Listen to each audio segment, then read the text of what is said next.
No ar, Faixa Livre, rádio jornalismo de verdade, a informação de primeira qualidade, a interpretação e os comentários das notícias, entrevistas, o contraditório.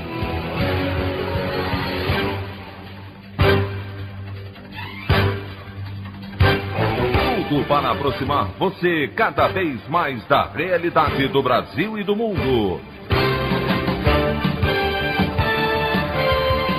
Apresentação: Anderson Gomes. Conselho de Ética da Câmara do Rio decide por unanimidade pela cassação do vereador Jairinho, acusado de matar seu enteado, o menino Henri Borel. Senadores pedem ao Supremo Tribunal Federal a abertura de inquérito contra o presidente Jair Bolsonaro por suposta prevaricação em caso de compra de vacinas Covaxin. Para se defender de acusações, ex-capitão diz a apoiadores na saída do Alvorada que não tem como saber o que acontece nos ministérios. Essas e outras notícias na edição desta terça-feira, 29 de junho do ano de 2021, do programa Faixa Livre.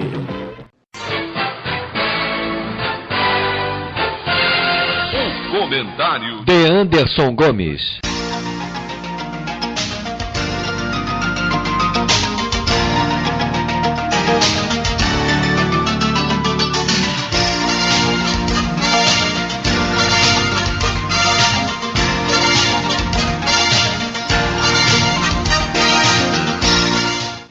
Bom dia, ouvintes. Nesse editorial a jato de hoje, já que me sobrou muito pouco tempo, eu queria comentar rapidamente essa declaração ontem do presidente Jair Bolsonaro a seus apoiadores a respeito da suspeita de corrupção na compra das vacinas Covaxin, de que, abre aspas, não tenho como saber o que acontece nos ministérios, fecha aspas. Presidente, o senhor é responsável por tudo o que acontece em qualquer área do executivo por um motivo muito simples. A nomeação dos ministros, de todos eles, é uma atribuição única e exclusivamente sua. O que o general Pazuello e o deputado Ricardo Barros faziam por debaixo dos panos é obrigação sua ter conhecimento. Isso levando-se em conta o benefício da dúvida, já que esse parlamentar está envolvido há anos com uma série de episódios absolutamente suspeitos, como eu citei no editorial de ontem. Não adianta vir com essa história de que não sabe de tudo e tem confiança nos ministros. Aliás, os jornalistas do site The Intercept estiveram em Singapura na última semana, visitando o endereço onde está registrada a empresa Medson Biotech, a intermediária na aquisição das vacinas do laboratório Bharat Biotech. Em um local sem qualquer identificação, uma funcionária confirmou que a empresa estava instalada ali, que prestava serviços para o laboratório indiano, mas não poderia dar outras informações. Mais tarde, ao contatarem um outro profissional da Medson, os jornalistas foram informados que a assessoria de imprensa da empresa esclareceria quaisquer dúvidas, mas não obtiveram respostas desde então. Um episódio cada dia mais nebuloso e que, se ainda não confirma categoricamente pelo menos o crime de prevaricação por parte do presidente da República, mostra que Bolsonaro não tem qualquer controle sobre o que acontece sob o seu nariz. A opinião do Faixa Livre. Bandeirantes, 1360. Estamos apresentando Faixa Livre. Voltamos a apresentar Faixa Livre. Estamos de volta, ouvintes, com o início da edição de hoje do programa Faixa Livre, que tem na sua produção a jornalista Celeste Sintra, auxiliada pela também jornalista Natália Moraes, tendo no comando do áudio o Francisco. Meu bom dia a todos. E meu bom dia também a você, que pode aqui participar nos enviando mensagens eletrônicas para o endereço ouvinte@programafaixalivre.com.br ou ainda registrando suas participações diretamente nas nossas redes sociais. No Facebook, nossa página é o Programa Faixa Livre.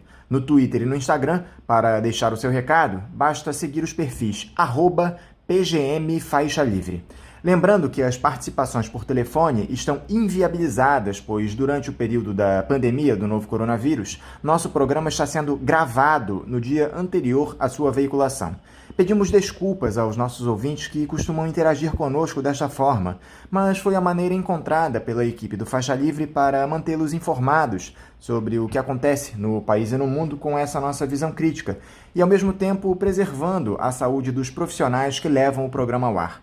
O Faixa Livre pode ser acompanhado também pelo nosso aplicativo para celulares com sistema operacional Android. O nome do aplicativo é Programa Faixa Livre. Os ouvintes também têm acesso à transmissão pelo nosso site, o www.programafaixalivre.com.br, ou pela página da Associação de Engenheiros da Petrobras, a AEPET, uma das nossas entidades patrocinadoras, no www.aepet.org.br. Para quem perdeu alguma das edições ou quer ouvir novamente o Faixa Livre, os áudios das entrevistas e editoriais estão disponíveis no nosso podcast, nos aplicativos Spotify, Deezer e Castbox.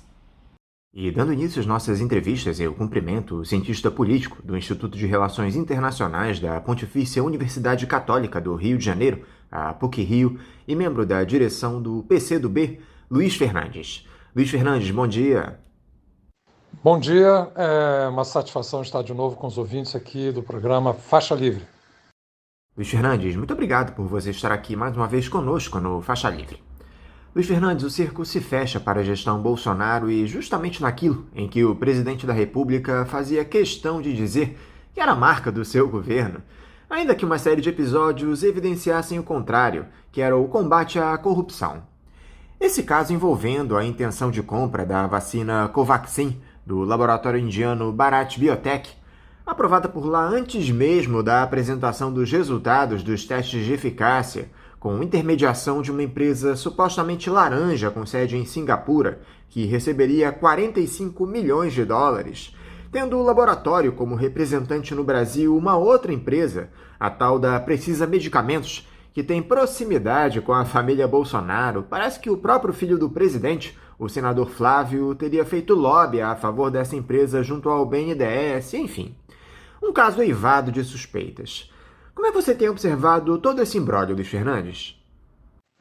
Bom, o que os dois irmãos denunciaram na CPI são indícios de um fortíssimo esquema de corrupção montado no Ministério da Saúde, envolvendo, como foi revelado naquela sessão, eu diria, histórica da CPI, quer dizer, um esquema montado internamente no Ministério para beneficiar a intermediação da compra, no primeiro momento antecipada, de uma vacina indiana que não havia sido aprovado pela Anvisa e que é alvo de muita suspeita na própria Índia, né? Então, isso atinge de maneira muito forte o governo Bolsonaro, porque o governo Bolsonaro se elegeu usando o argumento, a bandeira da luta contra a corrupção como expressão da luta para se colocar como alternativa aos governos de esquerda aqui no Brasil. Então, ele, na verdade, trilhou o mesmo caminho do Collor de Mello, né, que era o caçador de marajás, e ao trazer essa bandeira da luta contra a corrupção para o centro da sua ação política e da construção da sua imagem política, toda e qualquer acusação de corrupção dirigida contra um personagem assim montado, ele tem efeito mortal, porque ele volta contra o próprio personagem todo o argumento moralista que lhe sustentava até então. Então é isso que nós estamos assistindo agora com o presidente Bolsonaro. Veja só, eu, do ponto de vista da defesa da vida, da defesa do bem-estar da sociedade, o negacionismo do governo Bolsonaro provocou muito mais malefícios, muito mais sofrimento, muito mais mortes para o povo brasileiro.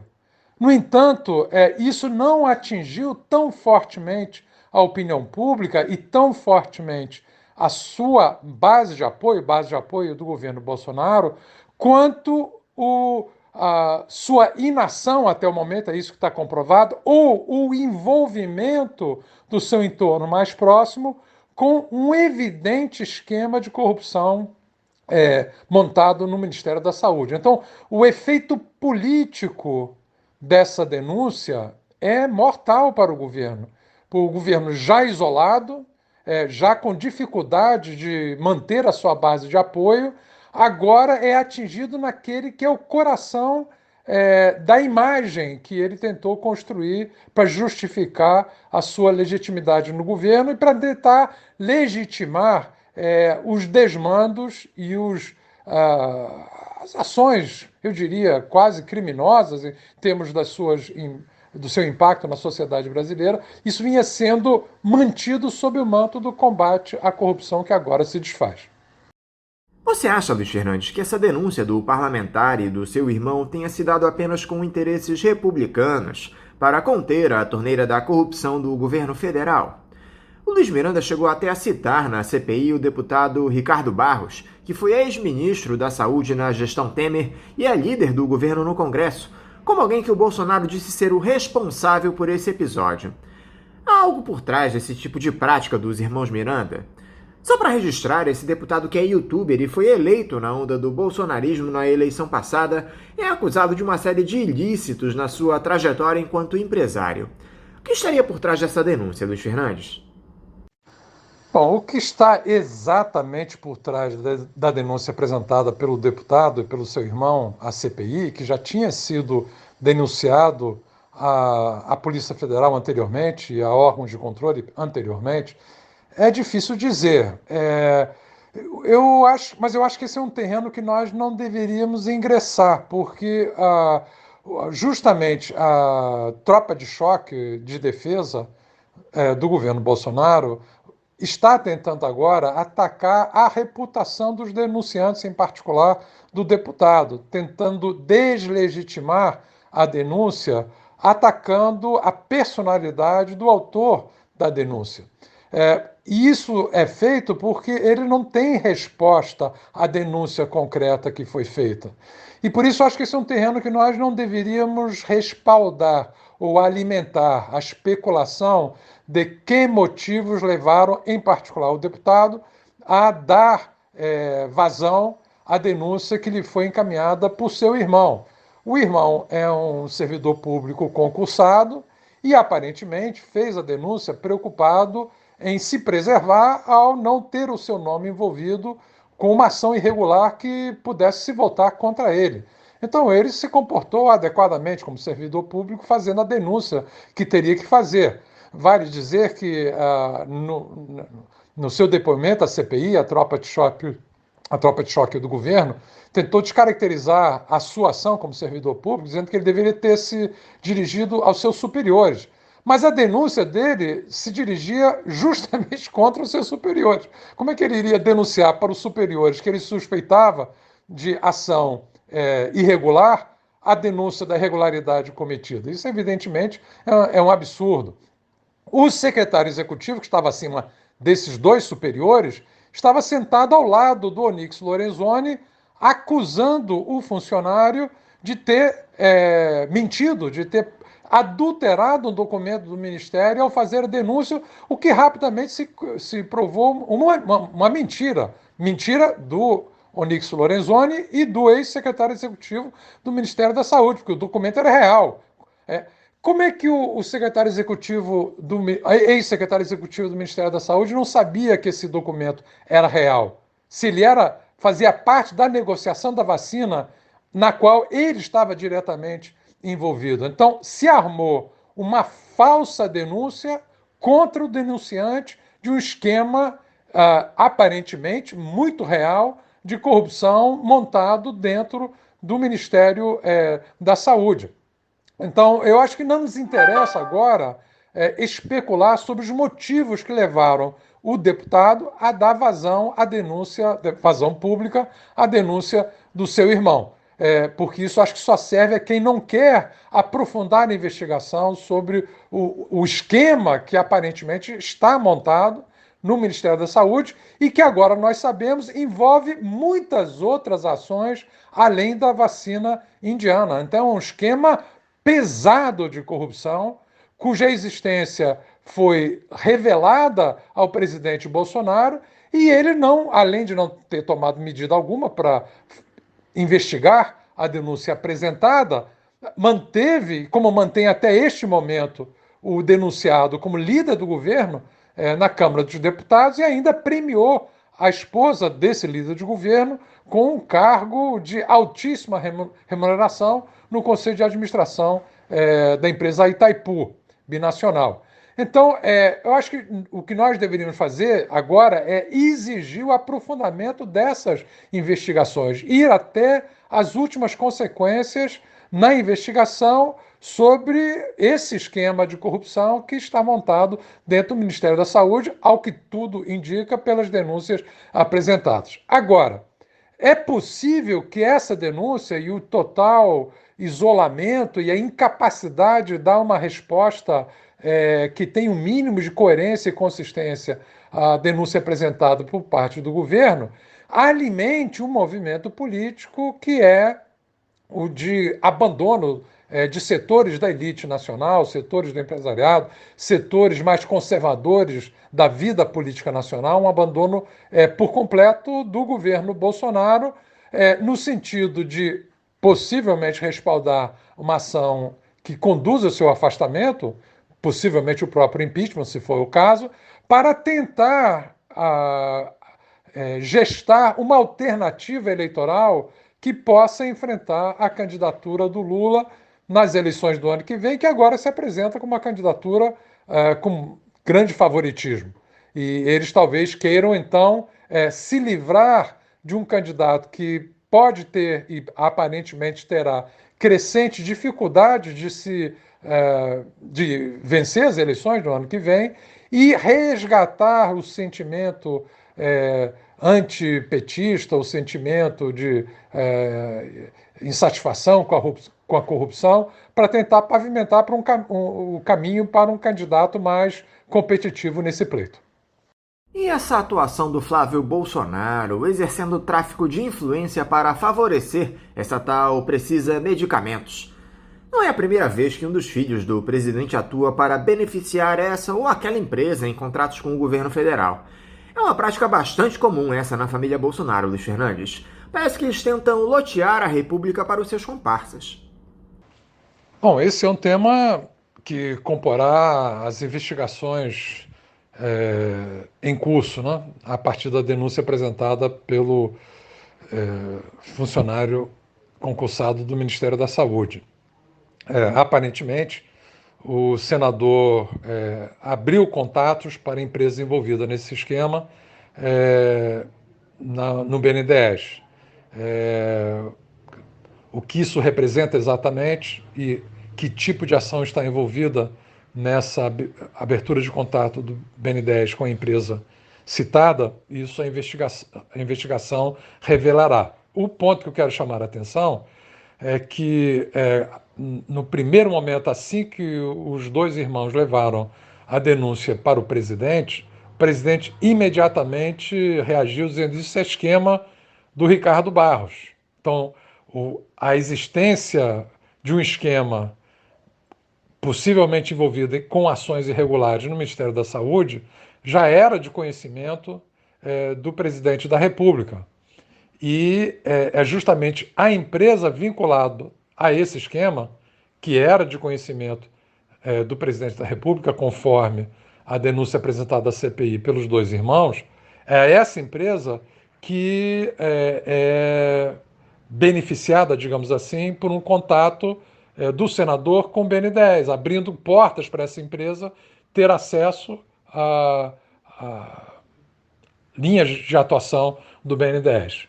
Então, no mínimo, é uma conduta temerária, né? Ou seja, como é que uma empresa já alvo de uma denúncia por, não digo a denúncia mais recente da vacina indiana, é que ela já vinha sob investigação em uma ação anterior no Ministério da Saúde, quando o Ricardo Barros era ministro da Saúde do governo Temer.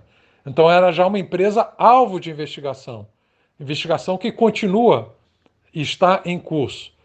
E que o próprio presidente interpretou como uma empresa envolvida no esquema de irregularidade montado no Ministério da Saúde.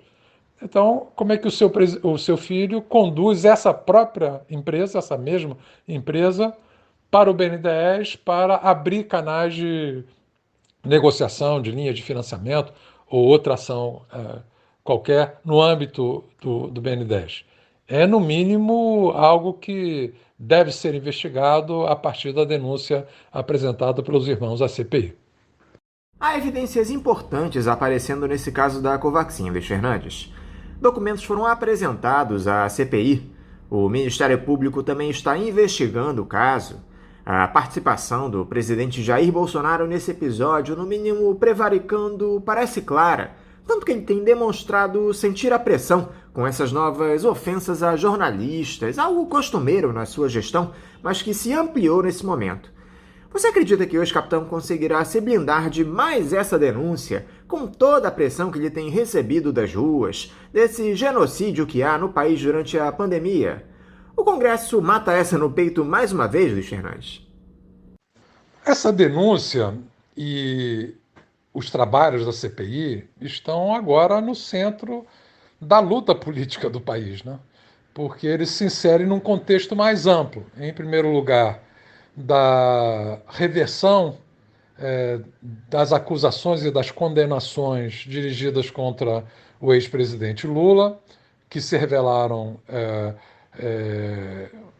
resultado de uma ação parcial do ex-juiz Moro e agora ex-ministro Moro. Então isso resgatou a força político-eleitoral do ex-presidente Lula, que passa a liderar todas as pesquisas de opinião relativas ao pleito do ano que vem. Então, isso, por outro lado,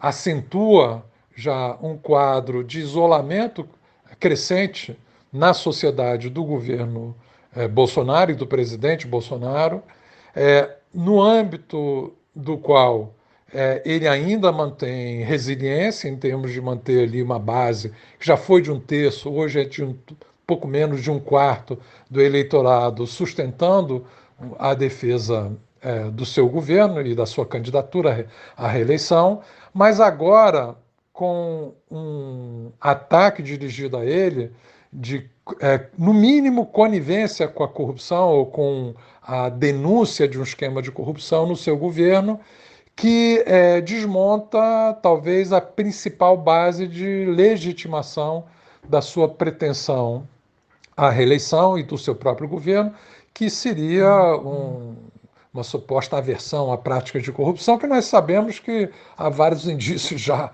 bastante sólidos que isso não procede, mas essa era a imagem pública construída. Agora, um caso, a partir da denúncia apresentada na CPI, ela traz para a atenção pública, porque tem havido um acompanhamento muito grande da opinião pública do trabalho da CPI, até as pessoas brincam dizendo que é uma espécie de novo BBB, não?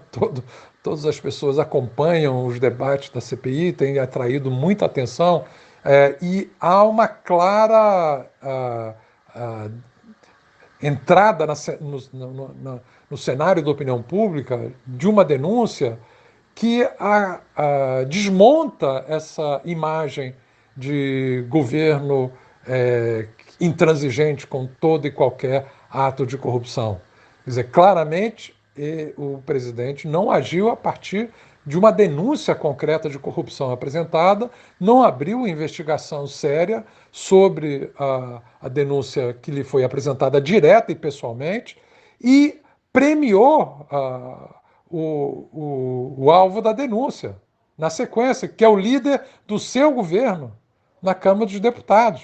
Foi premiado, inclusive, com ampliação de posições no governo, incluindo a própria mulher do líder denunciado, a partir e depois da denúncia apresentada, no qual o próprio presidente identificou que poderia ser uma denúncia relativa a um esquema montado pelo seu líder de governo, um esquema de ações irregulares montado pelo seu líder de governo no Ministério da Saúde. Então, isso pode atingir fortemente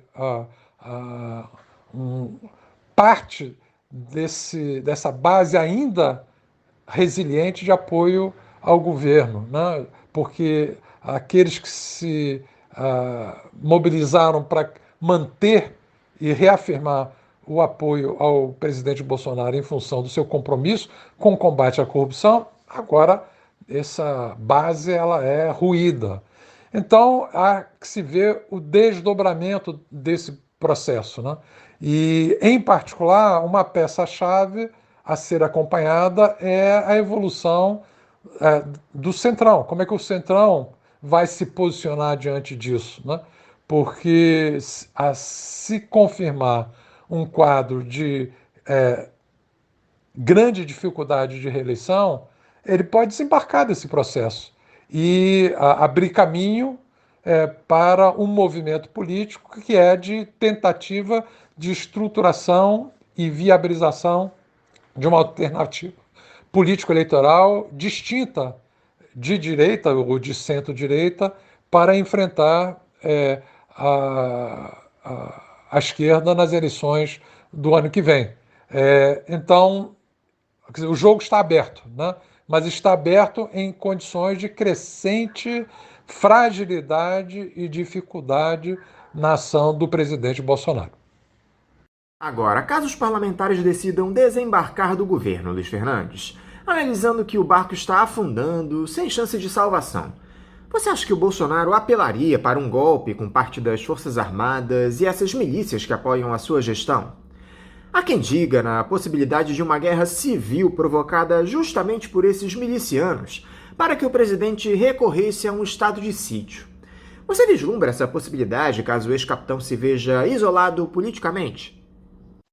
Eu não descarto que algo no gênero esteja sendo concebido ou até mesmo planejado. Acho que talvez a grande referência em relação a isso são os episódios que sucederam a derrota do presidente Trump nos Estados Unidos, o cerco e a invasão do Capitólio, e isso, quer dizer, como exemplo de disposição de questionar um resultado eleitoral desfavorável ou um desfecho político desfavorável, né?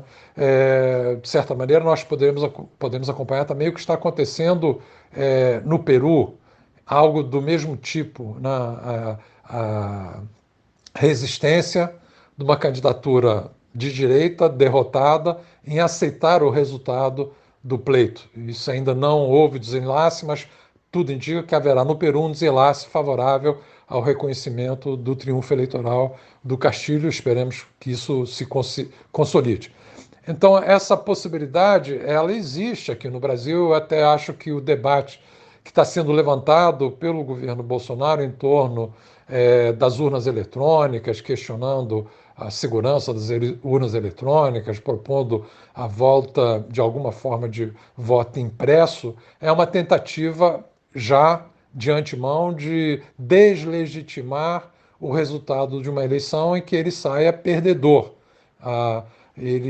Aliás, isso vem sendo planejado desde a sua eleição, porque mesmo na sua eleição, se vocês se lembrarem, nossos ouvintes, ele já dizia que houve fraude que ele, da urna eletrônica, que ele, na verdade, teria ganho no primeiro turno, que teria provas disso, iria apresentar as provas, e nunca apresentou as tais provas de que ele teria vencido o pleito no primeiro turno e que teria havido fraude das urnas eletrônicas em 2018. Mas até que ponto esse desígnio pode prosperar depende do quadro político. Se ele tiver num quadro de brutal isolamento ou de muito isolamento político interno, político, social, econômico, inclusive em relação aos grandes grupos empresariais nacionais, será difícil ele sustentar uma tentativa golpista dessa natureza. Quer dizer, será uma aventura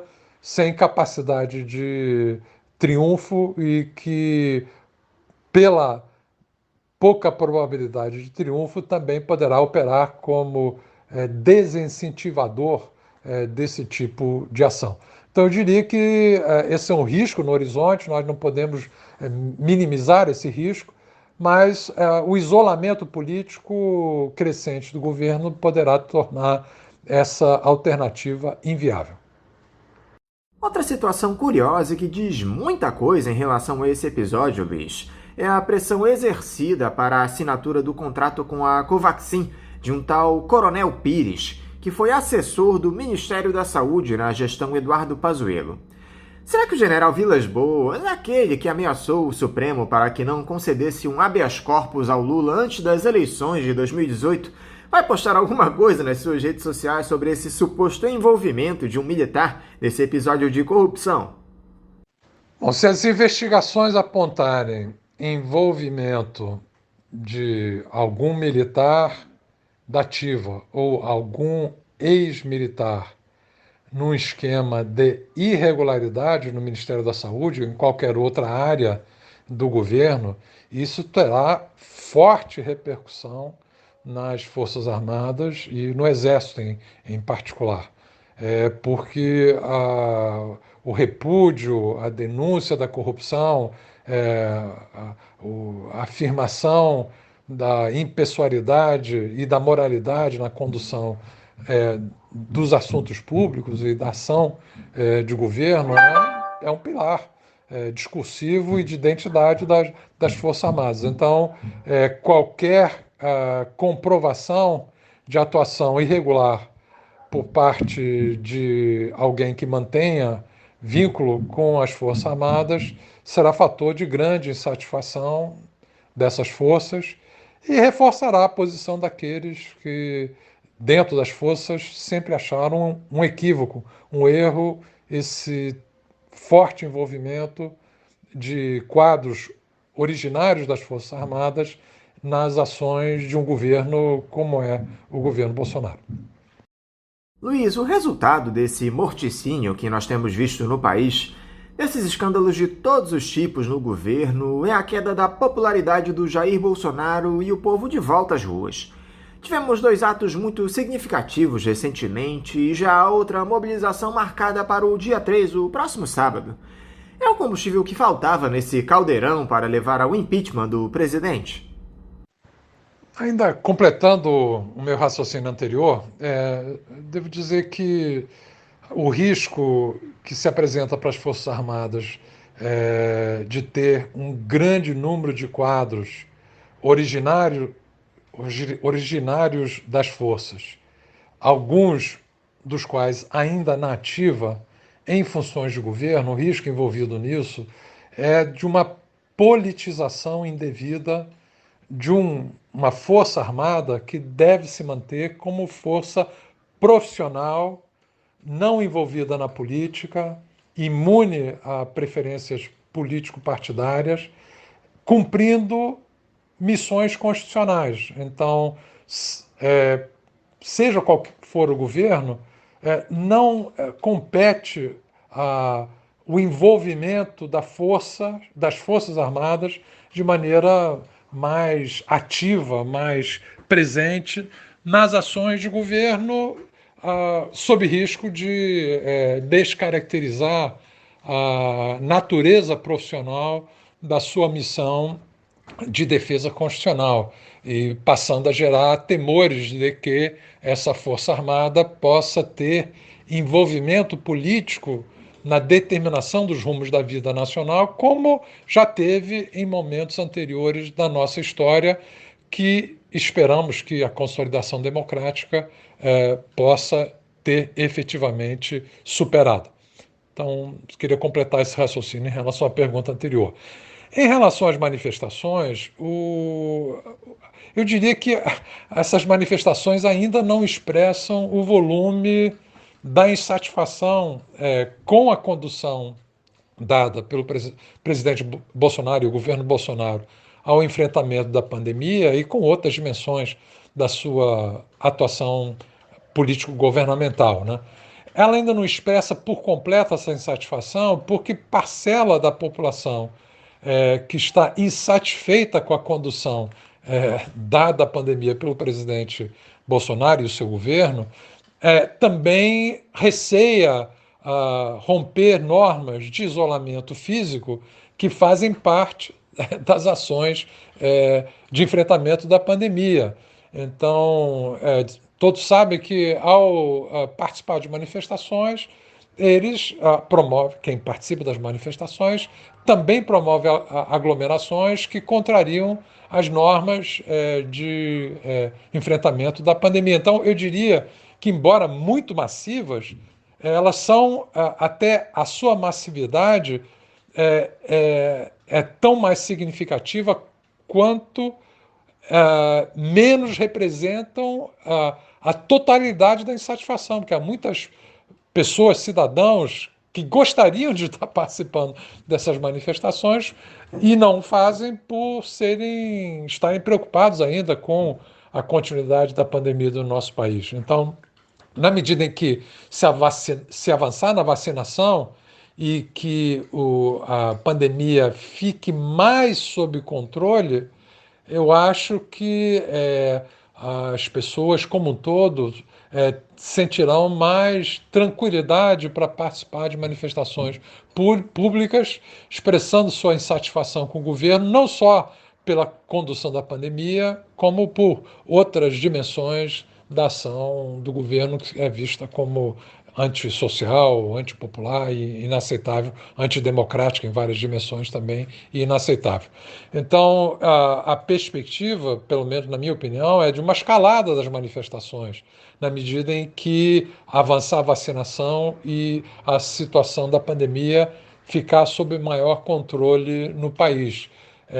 E, portanto, são manifestações que podem contribuir para um crescente isolamento, porque vão entrando novos pontos de demanda, de insatisfação expressadas nessas próprias manifestações. Agora, a ação indevida, insuficiente ou quase inexistente do governo no enfrentamento dessa denúncia de corrupção no Ministério da Saúde se tornará ela própria também um fator alimentador das manifestações contra o governo. Como eu disse antes, acho que tudo também remete ao movimento que parte das elites nacionais, do grande empresariado nacional e de setores mais conservadores situados à direita do espectro político nacional, como esses setores irão se comportar diante do isolamento crescente do governo Bolsonaro. E eles podem, em determinado momento, chegar à conclusão que esse governo se tornou um estorvo à sua pretensão de derrotar uma candidatura de centro-esquerda ou de esquerda nas eleições do ano que vem, e talvez isso alimente um movimento de setores para respaldar uma ação de afastamento por prevaricação, outro crime de responsabilidade do presidente Bolsonaro. Mas isso tudo está em aberto, né? O que eu acho que dá para dizer é que a situação é crescentemente desfavorável para o presidente Bolsonaro. Eu queria encerrar, Luiz, falando a respeito dessas movimentações que aconteceram na esquerda nos últimos tempos, especialmente essa envolvendo o seu partido, o PCdoB, que perdeu o governador do Maranhão, Flávio Dino, agora filiado ao PSB. Aliás, essa legenda virou abrigo de outras figuras, como do próprio deputado Marcelo Freixo, que estava no PSOL. De que forma essa saída do Dino enfraquece o PCdoB, Luiz? Há quem diga que o partido estaria cogitando se fundir ao próprio PSB para evitar a cláusula de barreira. É algo que está no radar de vocês, essa fusão, Luiz? Bom, eu evidentemente lamento a saída do governador Flávio Dino do PCdoB. Foi uma saída que não foi motivada por divergências de rumo político no país. Ele é defensor da necessidade de uma frente ampla, de forças democráticas amplas, para enfrentar o governo Bolsonaro, e exatamente essa é a orientação do PCdoB, a necessidade de construir uma ampla frente de forças democráticas, mesmo que com diferenças programáticas em relação aos rumos econômicos e sociais que o país deve tomar, mas que possa se unificar em torno da defesa da democracia e das instituições democráticas no país, do Estado democrático de direito. Então, nesse ponto, a convergência de entendimento político, diferentemente do que aconteceu com o Freixo, onde havia divergência entre o Freixo e o seu partido em relação à natureza das tarefas políticas imediatas a serem enfrentadas, a natureza da frente a ser construído no país, seja para enfrentar o governo Bolsonaro, seja para governar um Estado tão complexo e desafiador como é o Estado do Rio de Janeiro, com os problemas que nós conhecemos aqui no Estado. Então, lamento a saída dele, foi uma opção individual que não... acho que ele se precipitou em relação a uma construção coletiva. Não digo se precipitou em relação a uma fusão com o PSB, que é o ponto que você também levantou na pergunta. Ele se precipitou em relação a uma solução que eu acho que era a mais adequada e democrática, que é a proposta em debate hoje no Congresso Nacional da possibilidade de construção de federações partidárias, né? Essa proposta de federações partidárias é uma forma de enfrentar uma peça antidemocrática que foi introduzida na legislação político-eleitoral nacional com a mini-reforma política efetuada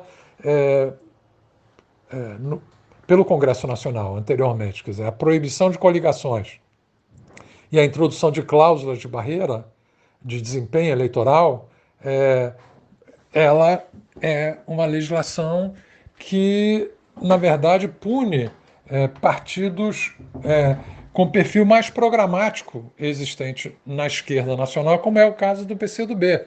Eu acho que, em última instância, é uma legislação que tem como resultado a restrição do pluralismo da representação na democracia brasileira. Então, ela tem um conteúdo, ao meu ver, antidemocrático. E a melhor solução para isso não é uma solução individual, é uma solução coletiva.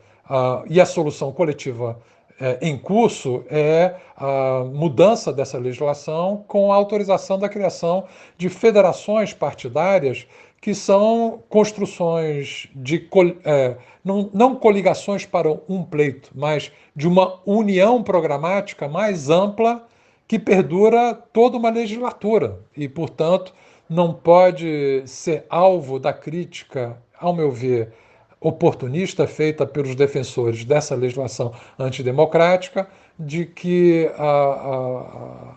a possibilidade de coligações entre partidos gerava distorções no sistema de representação, porque combinava, numa mesma coligação eleitoral, alhos e bugalhos sem qualquer compromisso de manutenção de uma unidade programática dessa coligação ao longo da legislação. A federação acaba com isso, porque ela tem continuidade ao longo da legislatura e comanda uma ação unificada, programática, de todos os partidos que integram a coligação. Então, essa é uma construção em curso e eu acho que ele se precipitou no sentido de ter caminhado para uma solução individual, ao passo que há uma solução coletiva que preserva o direito de representação democrática dos partidos programáticos de esquerda na vida política nacional. Por isso achei a saída dele, sendo individual, precipitada. Embora o PSB é um partido de esquerda que integra essa frente ampla que nós queremos construir para defender a democracia no Brasil e com o qual nós temos também identidade em relação a temas importantes do desenvolvimento nacional, na construção de um projeto de desenvolvimento nacional para o país. Então, lamento essa atitude tomada, mas acho que o caminho de construção dessa frente ampla continua, o caminho de consolidação da esquerda nacional também continua, o PCdoB dentro dessa construção. O PCdoB vai completar 100 anos de existência, né? Ele é herdeiro da fundação do Partido Comunista aqui em março de 1922, vai completar um século de existência no ano que vem, e ao longo desse um século de atuação, enfrentou várias situações bastante adversas, condições de ilegalidade, de perseguição, e sobreviveu a todas. Irá sobreviver, com certeza, a uma legislação eleitoral antidemocrática que teve e tem como objetivo reduzir o pluralismo da representação na vida partidária nacional, na democracia nacional. Então, acho que o caminho a ser perseguido é sempre um caminho de construção coletiva e não um caminho de saída individual, e é essa crítica central que eu faço à decisão tomada pelo governador Flávio Dino, embora eu o reconheça como uma importante figura na construção dessa frente ampla de defesa da democracia no Brasil, e também uma figura, um expoente do pensamento de esquerda e da ação política de esquerda no Brasil. Luiz Fernandes, mais uma vez, muito obrigado por nos conceder essa importante entrevista. Eu quero te desejar um ótimo dia de trabalho e também deixar aqui o meu forte abraço. Eu que agradeço o convite para participar do programa Faixa Livre. É sempre um prazer poder dialogar com os conscientes e antenadíssimos ouvintes do programa. Um grande abraço a todos. Conversamos aqui com um cientista político do Instituto de Relações Internacionais da Pontifícia Universidade Católica do Rio de Janeiro, a PUC-Rio, e membro da direção do Partido Comunista do Brasil, o PCdoB, Luiz Fernandes. Vamos agora ao nosso primeiro intervalo. Voltaremos já já. Voltamos a apresentar Faixa Livre. Voltamos, ouvintes, e agora eu saúdo o diretor do Instituto de Desenvolvimento Estratégico do Setor Elétrico Ilumina, Roberto D'Araújo. Roberto D'Araújo, bom dia. Bom dia, Anderson. Roberto, muito obrigado por você novamente estar dialogando aqui conosco no programa. Roberto, o Brasil atravessa um dos momentos mais difíceis da sua história. Uma série de crises se sobrepondo na saúde, no meio ambiente, na economia, e fomos presenteados, entre aspas, também com essa crise energética que se avizinha. Você que tem profundo conhecimento do setor, Roberto, considera inevitável um apagão no país ou nós podemos sair dessa com medidas mais brandas, obviamente rezando para chover? Anderson, você sabe que São Pedro não tem advogado aqui na Terra, né? Então, geralmente ele é culpado. Eu só tenho que te dizer o seguinte, que sequências de anos secos, nós já temos registros no histórico de afluências, inclusive desses rios que estão secando agora. Ou seja, não temos uma razão diferente de que, na realidade, houve falta de investimento. E agora, evidentemente, que pode ser pior, porque há a questão do desmatamento. Eu não sou especialista, mas acredito que todo mundo saiba que o Brasil tem esse efeito dos rios voadores, né? Que a floresta emite umidade e o vento traz para a região sudeste. Portanto, eu não ficaria surpreso de ter racionamento. Agora, antes de haver racionamento, é preciso entender o seguinte: quando os reservatórios baixam muito ao seu nível, a altura da água em cima das turbinas cai muito. E, portanto, não se pode ligar todas as turbinas. Você tem que começar a desligar as turbinas, porque senão faz um efeito chamado cavitação, que destrói as turbinas, umas bolhas que criam. Portanto, nós podemos ter apagões, porque as hidroelétricas são as que respondem mais rápidos à variação de carga. E elas provavelmente não vão responder tão rapidamente assim. O presidente da Câmara, Arthur Lira, Roberto, andou falando em racionamento educativo de energia para evitar um apagão, dizendo que ouviu isso do ministro das Minas e Energia, Bento Albuquerque. Depois ele voltou atrás e esclareceu que haverá apenas um incentivo de maneira voluntária ao uso eficiente da energia pelos consumidores. O fato, Roberto, é que ninguém no governo quer ouvir falar da palavra racionamento às vésperas de ano eleitoral. O desgaste político é enorme. Vão fazer de tudo para não terem de impor o desligamento da energia elétrica à população em determinados horários. Anderson, evidentemente, para quem consome muita energia ou para as pessoas mais abastadas, não é muito difícil você economizar um pouco. Para as pessoas mais pobres, pessoas que estão apertadas, que não estão conseguindo pagar sua conta de luz, é muito difícil. Uma pessoa que tem uma geladeira, talvez uns ventiladores e lâmpadas, né? Não vai poder reduzir muito sua conta de luz. O que isso aqui é uma coisa que agrava o problema da desigualdade, né? Você, se você se lembrar, no racionamento de 2001, as indústrias ganharam dinheiro com o racionamento. Por quê? Porque elas resolveram reduzir sua produção e vender seus contratos de energia. Enquanto a energia não tinha acabado, eles poderiam não consumir e transferir para os outros aquele direito de consumir energia. Portanto, eles ganharam mais vendendo energia do que produzindo seus produtos. Isso aconteceu no racionamento de 2001.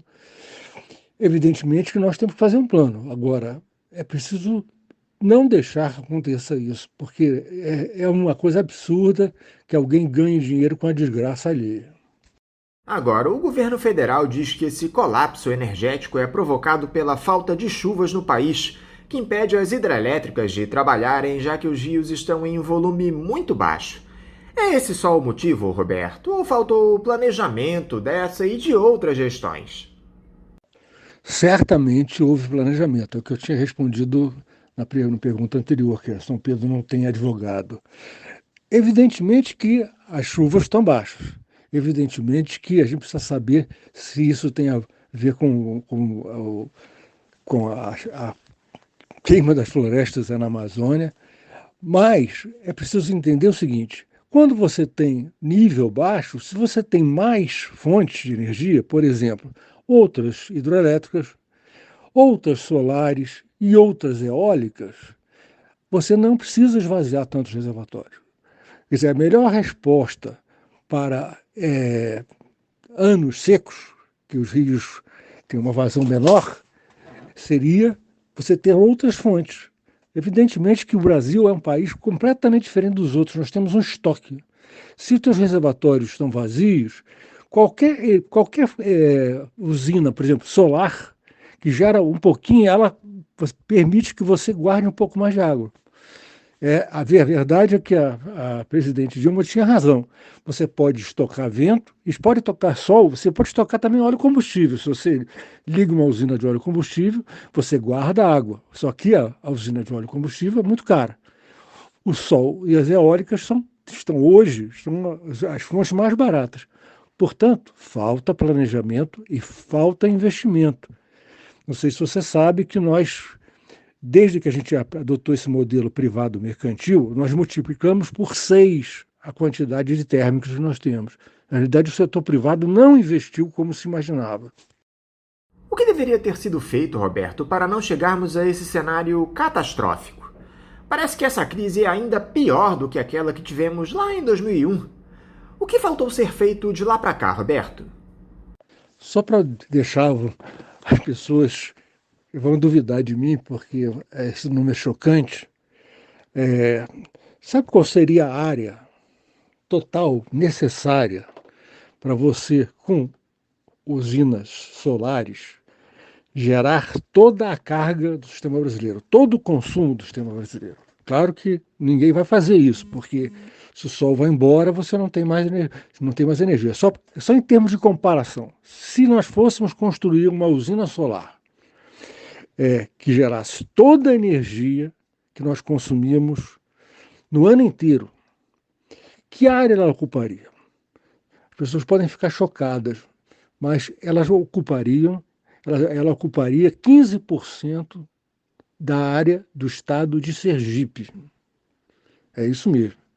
O menor estado brasileiro, 15%, a área dele é ocupada por fotovoltaicas, gerariam toda a área, o consumo brasileiro. Eu sei disso porque eu tenho fotovoltaicos na minha casa, tem 40 metros quadrados de fotovoltaicos, eu sei quanto é que gera. Portanto, é só fazer a conta, ver qual é o consumo total brasileiro e ver quantos 40 metros quadrados cabem para gerar toda. E é uma coisa inacreditável. E eu confirmei isso, inclusive, com uma palestra do Tesla, né, nos Estados Unidos, que ele mostra, numa palestra dele, um pequeno quadradinho no estado do Colorado que geraria toda a carga americana. E o Brasil está extremamente atrasado na energia solar. Só 2% da nossa energia são geradas por fontes solares, por usinas solares, né? E você sabe que o Brasil está criando problemas, por exemplo, para os telhados solares. Uma coisa são usinas solares, que tem que pagar a transmissão, evidentemente, estão isolados num campo, num terreno. Outra coisa são os telhados. Os telhados estão na casa dos consumidores. Nós estamos criando um problema, querendo taxar o uso da rede para as pessoas que fizeram seus telhados solares. Não é porque eu fiz, não. É porque isso é um erro. Porque a energia que eu exporto, né, que quando eu não estou consumindo energia suficiente para consumir toda a energia do meu telhado solar, ela não sai do meu circuito de 220 volts aqui do prédio, digamos. Quem consome essa energia é o meu vizinho de baixo. E, portanto, eu estou aliviando a rede da Light. Se no futuro nós tivermos vários telhados solares, você imagina o alívio da rede da Light na hora da ponta, às 3 horas da tarde, por exemplo, no verão. Uma parte da energia está sendo gerada pelos telhados solares, portanto você não tem tanta carga. A Light talvez tenha que trocar menos transformadores, trocar menos os cabos. E, infelizmente, o Brasil não reconhece essas vantagens. Além da vantagem de que uma energia solar ela também pode ser guardada no reservatório. E como a privatização da Eletrobras entra nesse balaio, Roberto? Quais os efeitos que essa venda de ações da maior empresa do setor elétrico da América Latina, aprovada recentemente pelo Congresso, provoca em um cenário de escassez de energia? Bem, Anderson, isso aí eu acho que é a grande vergonha brasileira. Por quê? Se você for examinar os países que têm sistemas onde a hidroeletricidade é uma parte importante do consumo, uma parte importante da estrutura de consumo de energia, você vai encontrar pouquíssimos países. Eu vou te listar aqui. Seriam a China, seria o Canadá, seria o Brasil, seria a Rússia, a Índia, a Noruega, a Suécia e a Venezuela. Todos os outros não têm essa estrutura de usinas. E veja bem, o Brasil é o único que tem uma quantidade de reserva de água, de reservatórios, que é equivalente a mais ou menos 4 meses do nosso consumo. Para você ver o que significa isso. Suponha que os rios todos do Brasil secassem. Se os nossos reservatórios estivessem cheios, nós podíamos continuar consumindo só energia hidráulica, quer dizer, só a energia, o quilowatt-hora que vem das usinas hidrelétricas por 4 meses. Nenhum país tem isso. Portanto, se o Brasil sair desse grupo, ele vai ser o esquisito, porque nenhum país desses privatizou as suas usinas. Aliás, tem um que privatizou, que é o Japão, mas, para você ter uma ideia, as usinas hidrelétricas do Japão representam apenas 6% do consumo do Japão. Portanto, o Brasil, que precisa de mais ou menos 60% da energia de hidrelétricas, jamais poderia privatizar a Eletrobras. As acusações que a Eletrobras recebeu foram todas equivocadas, né? A Eletrobras foi ela que imaginou esse sistema que nós temos, né? Eu já estive fora do Brasil apresentando como é que funciona o sistema brasileiro, transmissão de grande quantidade de energia entre regiões, transmissão de 2.000 quilômetros. As pessoas ficam assustadas. Vocês vão transmitir energia por 2.000 quilômetros? Vale a pena?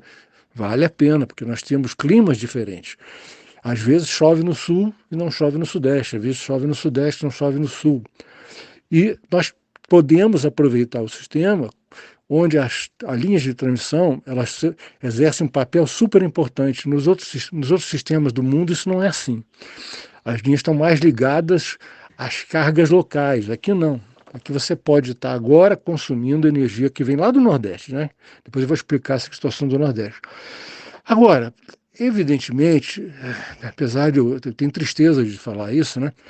A Eletrobras foi muito fragilizada, porque, não sei se você se lembra, ela foi obrigada a comprar as distribuidoras que foram desprezadas lá na privatização da década de 90.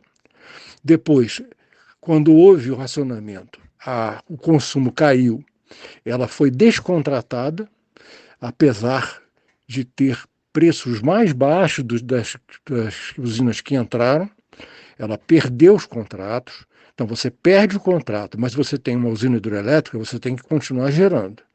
Então a Furnas, por exemplo, ela ficou com o equivalente a 2 usinas de Tumbiara, que é a 9ª maior usina brasileira, descontratadas, praticamente doando energia para o mercado livre. Teve um prejuízo enorme. Depois, como o setor privado não investia, a Eletrobras foi obrigada a entrar em 178 parcerias com o setor privado. Ela já estava endividada.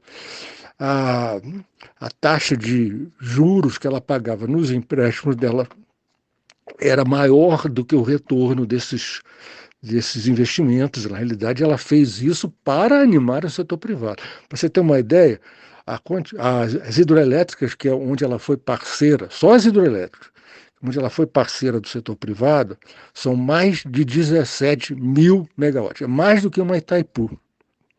Tá? Belo Monte, Giral, Santo Antônio, a usina de Peixes de Cal, Baguari, Três Irmãos, Sinop, uma série de usinas que foram feitas, só foram feitas porque a Eletrobras ofereceu a parceria.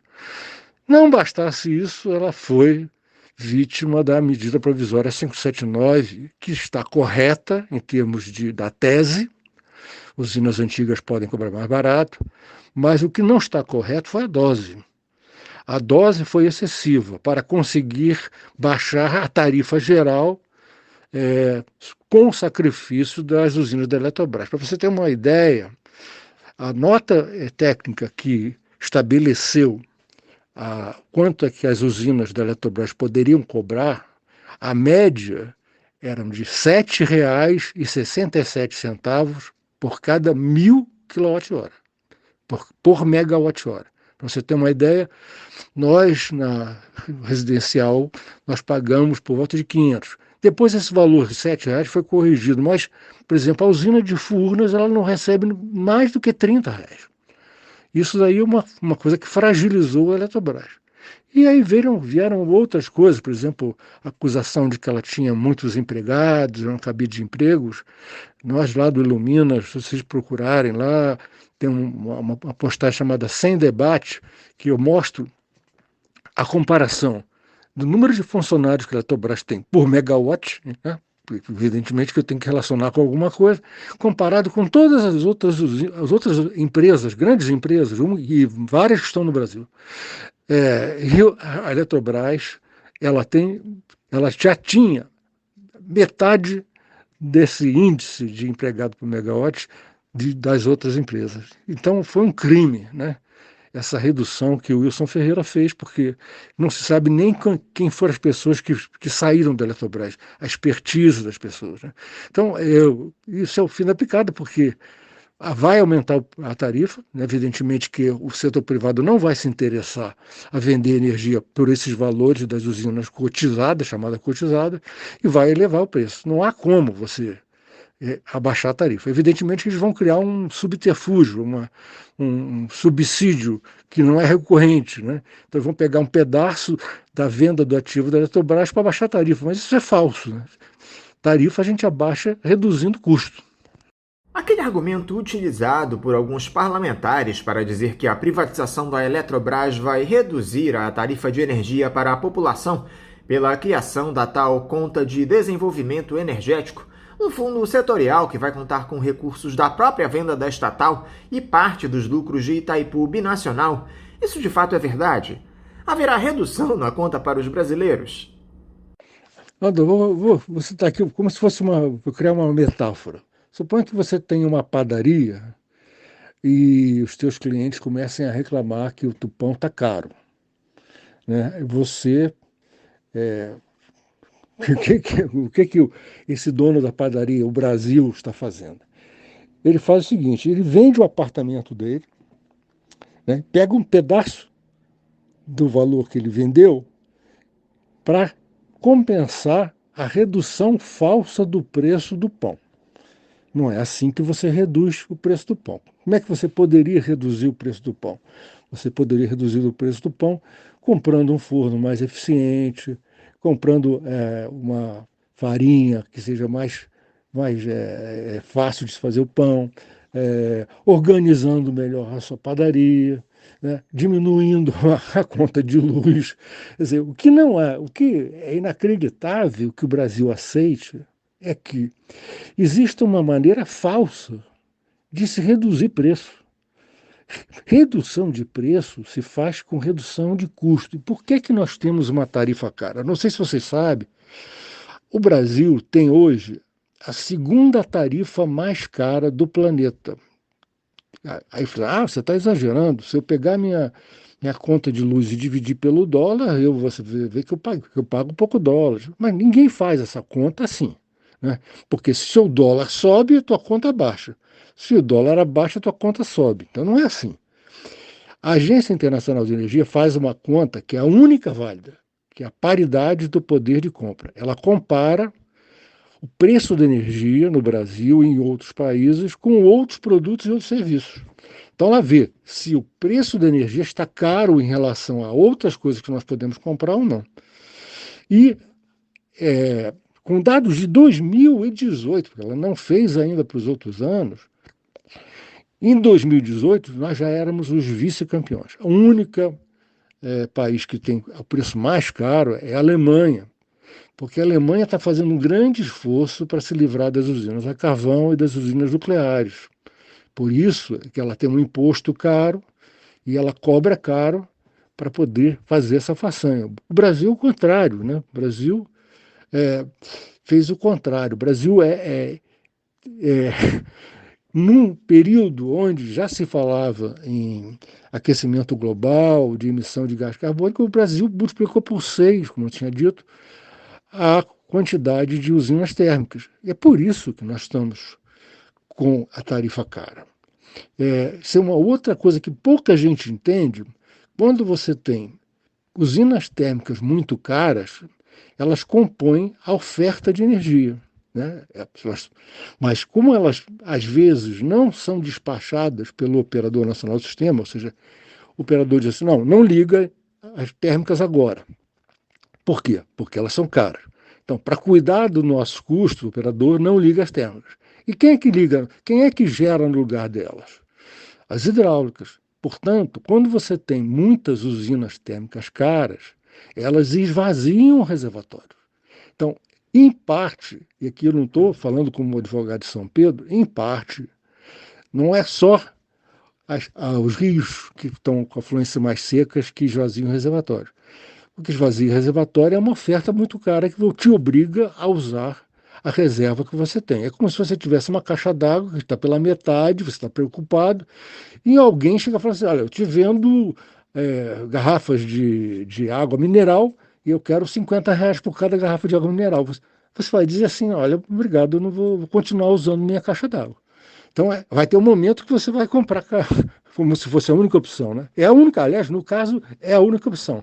Repara que o Brasil está ligando hoje as usinas térmicas a carvão, a diesel e a óleo combustível. A diesel, você tem usinas que é mais de R$ 1.200 por cada megawatt-hora. Então, por isso é que nós estamos com a tarifa cara e por isso é que essa fantasia de reduzir preço é falsa. Por falar nisso, Roberto, como é que fica a situação de Itaipu com a privatização da Eletrobras?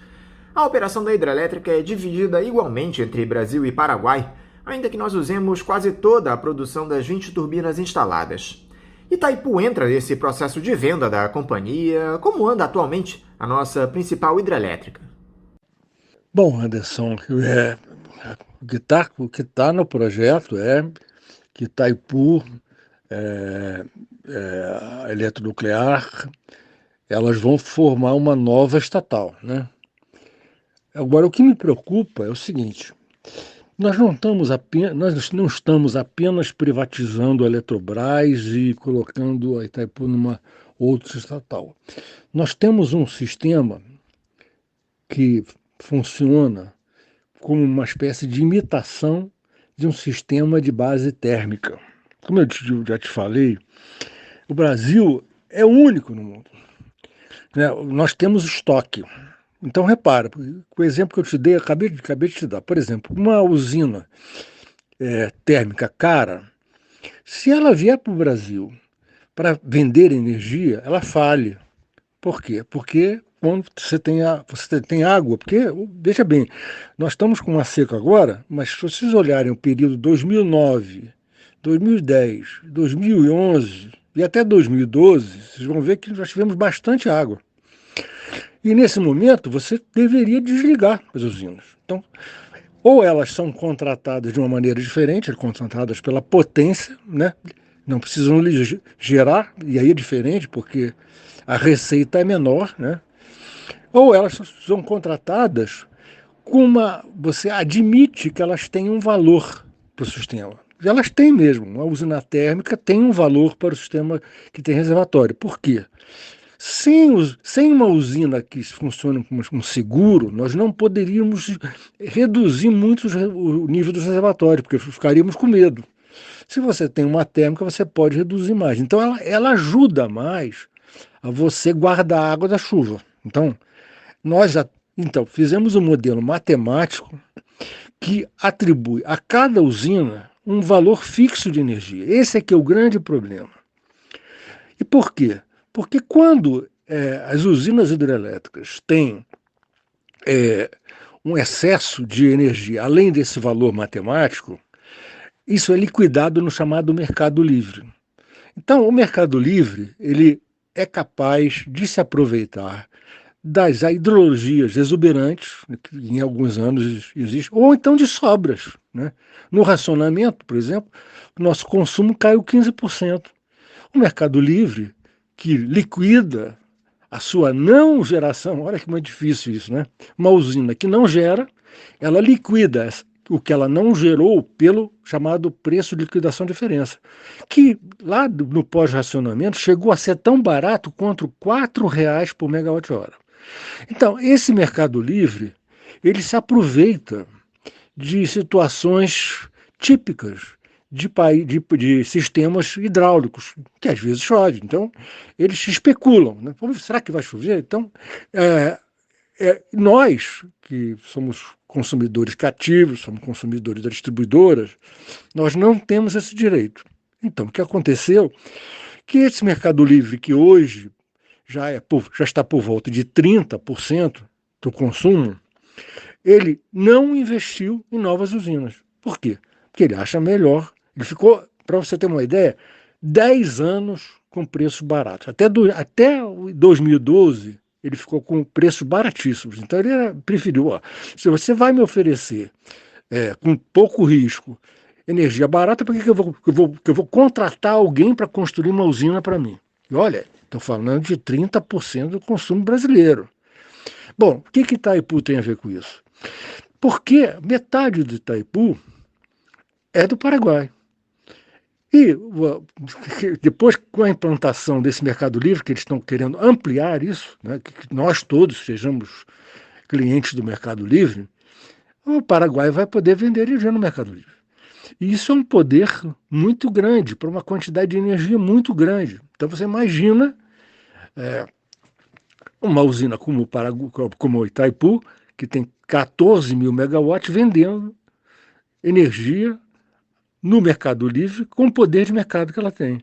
Então, os efeitos da privatização da Eletrobras, de transferência de Itaipu para uma estatal, não estão apenas nas questões institucionais, estão nas questões da formação de preço no Brasil, que nos prejudicam muito, muito mesmo.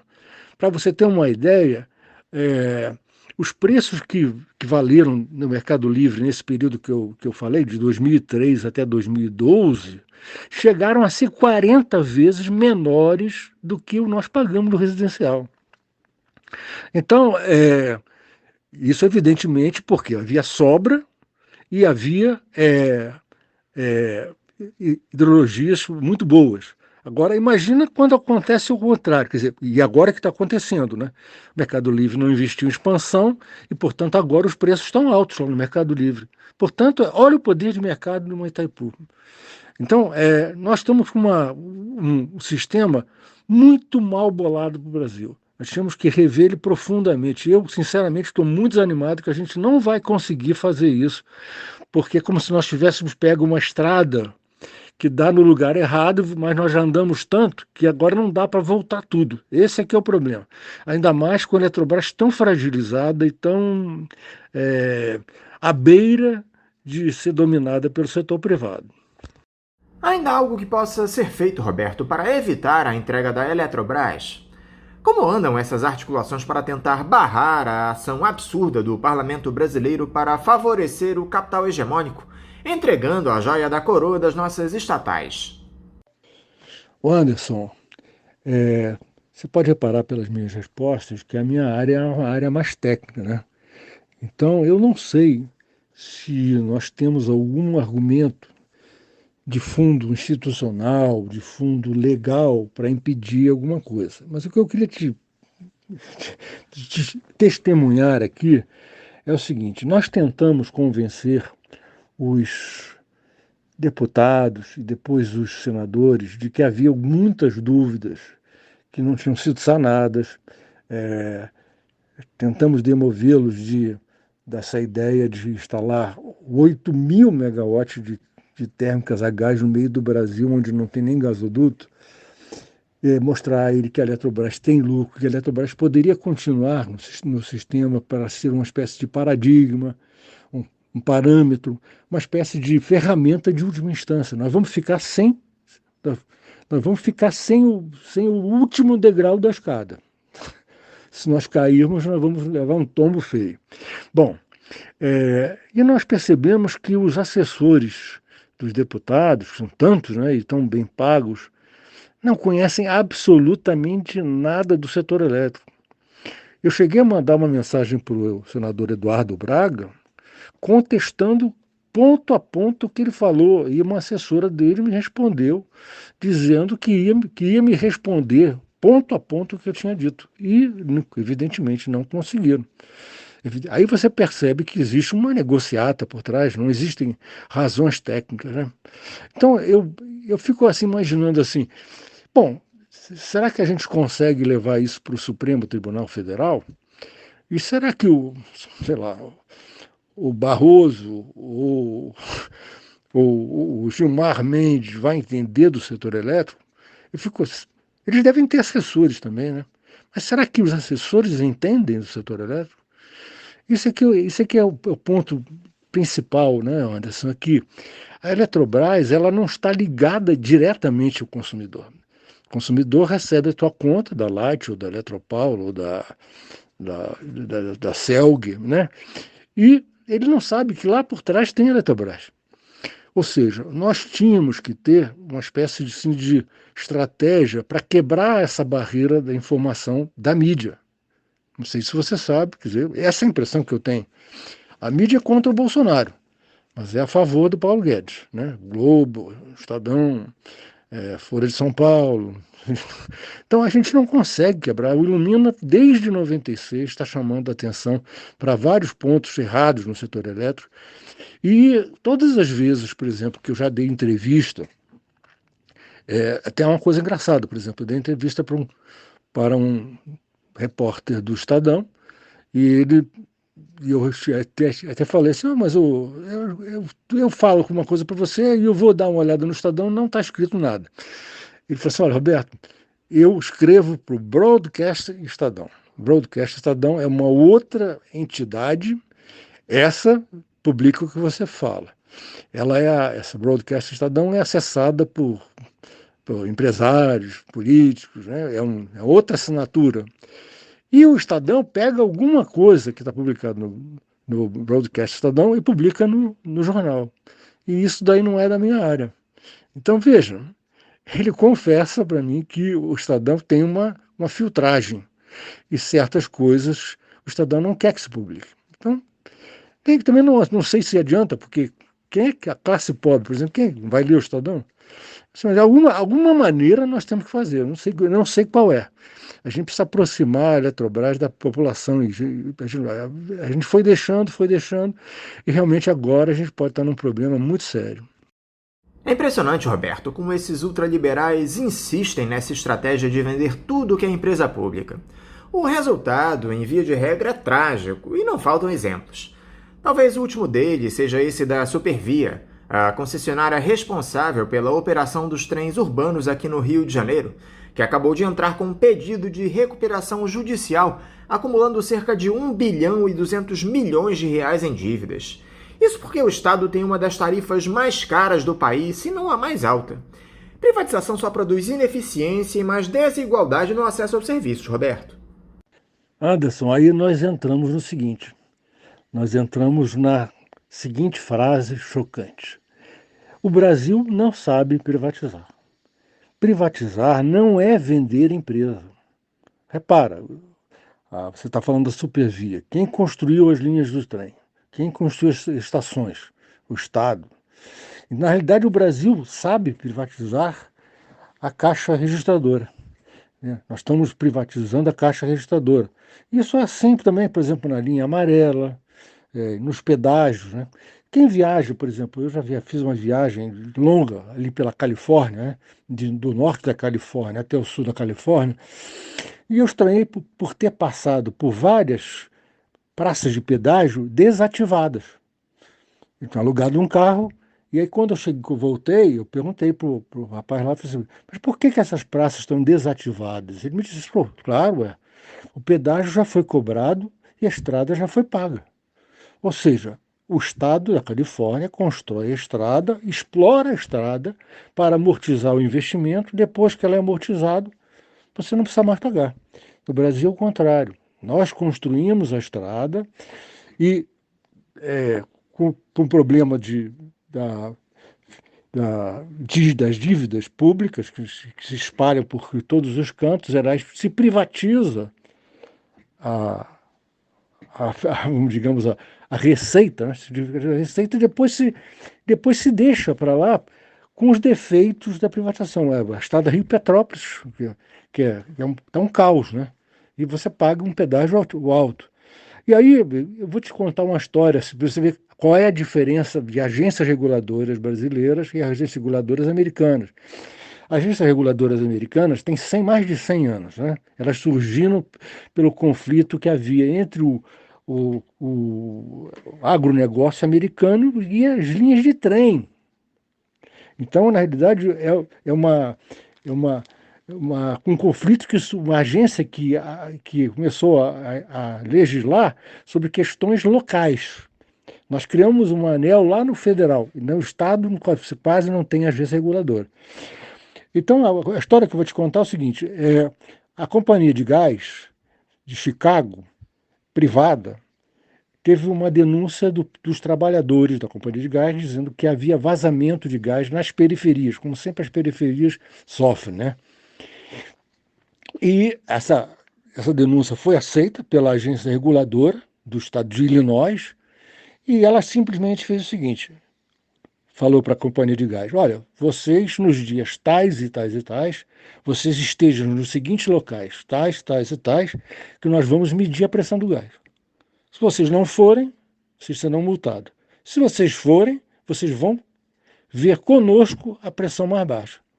Bom, e foi feito isso. E constataram pressão mais baixa em vários bairros de Chicago. Sabe o que eles fizeram? Reduziram a tarifa proporcional à pressão. E aí a empresa teve que resolver o problema rapidamente, porque a perda financeira era enorme. Não tinha recurso, porque lá estava um funcionário da agência reguladora de Illinois e um funcionário da empresa. Se eu dissesse que estava errado, então você me bota outro aparelho aí e a gente vai brigar. Então, é esse tipo. Alguém conhece Alguém já viu algum carro, algum funcionário da Agência Reguladora de Energia Elétrica, a ANEEL, nessa bagunça dos nossos postes? Querendo fazer uma analogia aqui, essa bagunça dos nossos postes pode ser parecida com a bagunça dos vazamentos do gás em Chicago. Por exemplo, quem já não teve um pique de luz em casa, né?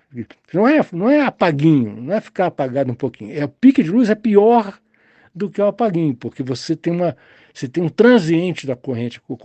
A corrente pode subir para 1000 amperes, aí queima a tua geladeira, queima teu computador. Ou seja, nós não temos agência reguladora. E quem imagina que o Estado regulador é um Estado pequeno, chamam de o Estado mínimo, né? Entrem no Google e botem lá agências reguladoras americanas. Só o FERC, que seria equivalente, né, é o Federal Energy Resource Committee, lá em Washington, tem o triplo de funcionários que a ANEEL tem. E cada estado tem uma agência reguladora que cuida da energia elétrica, do gás, e assim por diante. Então, o Brasil nós não temos um estado regulador. Então, nós teríamos que criar isso ainda. Nós não temos isso, é uma ilusão achar que a ANEEL vai algum dia proteger os nossos interesses. Fora a falta de transparência, se você quiser, dados, é a coisa mais complicada no mundo. Roberto Araújo, mais uma vez, muito obrigado por você conversar aqui conosco no programa. Eu quero te desejar um ótimo dia de trabalho e mandar meu forte abraço. Obrigado, eu que agradeço, Anderson. Para a gente ver se a gente consegue quebrar essa barreira de desinformação. Eu peço desculpas às vezes pelo caráter um pouco técnico, mas essa é uma dos nossos subdesenvolvimentos. Toda vez que você fala alguma coisa que seja um pouquinho mais complicada, não, isso não serve, não pode falar porque as pessoas não vão entender. Bom, se não vão entender, vão continuar pagando caro. A gente só tem condição de reduzir nossa conta de luz, de se sentir bem protegido, se a gente começar a entender como é que funciona o sistema brasileiro. Tá? Um abraço para todos aí. Conversamos aqui com o diretor do Instituto de Desenvolvimento Estratégico do Setor Elétrico, Ilumina, Roberto Araújo. Vamos agora a mais um intervalo. Voltaremos já. Voltamos a apresentar Faixa Livre. Já voltamos, ouvintes, e agora eu saúdo a primeira vice-presidente da Regional Rio de Janeiro, do Sindicato Nacional dos Docentes das Instituições de Ensino Superior, o ANDES, Elizabeth Barbosa. Elizabeth Barbosa, bom dia. Bom dia, Anderson, bom dia a todos, todas e todos os ouvintes, né? Agradeço o convite de estar aqui com vocês para conversar um pouco, né, sobre a situação das universidades, né, nesse momento que a gente está vivendo tão difícil, né? Acho que a pandemia do Covid-19 traz para a gente uma série de questões, né, que aprofundam, né, drasticamente, né, o funcionamento das nossas universidades, né, no que tange a isolamento social, o envolvimento com os estudantes, o envolvimento com o nosso trabalho. Então, assim, agradecer muito poder estar aqui com vocês e conversar. Elizabeth, muito obrigado por você estar aqui dialogando conosco no Faixa Livre. Elizabeth, a educação é mais um setor que sofre com a inépcia e o descaso dessa gestão do senhor Jair Bolsonaro. Desde o início do mandato, o presidente tem atuado para destruir o ensino público de todas as formas, e as universidades federais são um dos alvos preferidos do ex-capitão. Redução de recursos do orçamento, contingenciamento de verbas já aprovadas, tudo isso tem levado a um quadro onde muitas instituições chegaram a cogitar a paralisação das atividades agora no segundo semestre de 2021. Eu gostaria que você nos dissesse primeiro, Elizabeth, por favor, como está o cenário hoje do financiamento das universidades? Parece que o governo federal chegou a liberar recursos depois dos apelos que os reitores das instituições fizeram. Então, Anderson, eu acho que a questão, né, do corte dos orçamentos nas universidades, na educação pública como um todo, né, é algo que não é de agora, né? É óbvio que esse momento aprofunda muito mais, né? Mas desde que a gente teve a aprovação da emenda constitucional 95 em 2016, né? Essa emenda ela representou um duro golpe no formato conquistado na Carta, né, de 1988, na nossa Constituição, né? Desde 2015, né, para cá, a gente tem tido valores corrigidos pela inflação, né? E as despesas correntes do MEC caíram da ordem de 63 bilhões, né, para 45 bilhões previstos para o ano de 2021, né? A queda de investimentos ela foi vertiginosa, né? Ela sai de 19 bilhão em 2015 para 3 bilhões previsto para 2021, né? É uma redução assim muito drástica, uma redução que vinha, né, já acontecendo com a emenda constitucional, ela se aprofunda, né? E em 2020, né, a execução das despesas correntes, ela foi de apenas 41 bilhões de investimento, né, 41 bilhões, e de investimento foram apenas 3.400 bilhões, né? Já tem um tempo que as universidades já vinham falando, né, da inviabilidade de continuidade em função da redução dos custos, né, de verbos de custeio, né, manutenção de terceirizados, manutenção de limpeza, né, manutenção da própria infraestrutura da universidade, né? E com a pandemia, né, o isolamento social, a parada, né, do funcionamento presencial na universidade, né, as reitorias conseguiram, né, se manter, né? Quando vem agora, né, 2021, é inviável, inclusive, mesmo não tendo funcionamento presencial, o corte é brutal, né? Então, assim, acho que a gente vive uma situação que a gente nunca viveu na universidade, né? Que é a ameaça mesmo de fechamento. A Universidade Federal do Rio de Janeiro, que é a maior universidade brasileira, né, já coloca elementos de que não tem como, né, dar continuidade, mesmo com a universidade não tendo seu funcionamento pleno, de continuidade de funcionamento, né? Então, assim, é muito drástico isso. Não só a Universidade Federal do Rio de Janeiro, a Universidade Federal Fluminense, sou professora da Universidade Federal Fluminense, e a reitoria também vem sinalizando a inviabilidade de ter continuidade na vida, né, da universidade presencial, com a verba que está vindo para ser mantida, né? Por exemplo, né, vou citar a Universidade Federal Fluminense, a gente está há praticamente 1 ano e meio, né, sem estar presencialmente na universidade, né? Então, assim, só a gente imaginar a infraestrutura dela está lá parada, né? E o quanto que precisa disso de manutenção, né? Há 1 ano e meio os computadores não estão sendo ligados, né?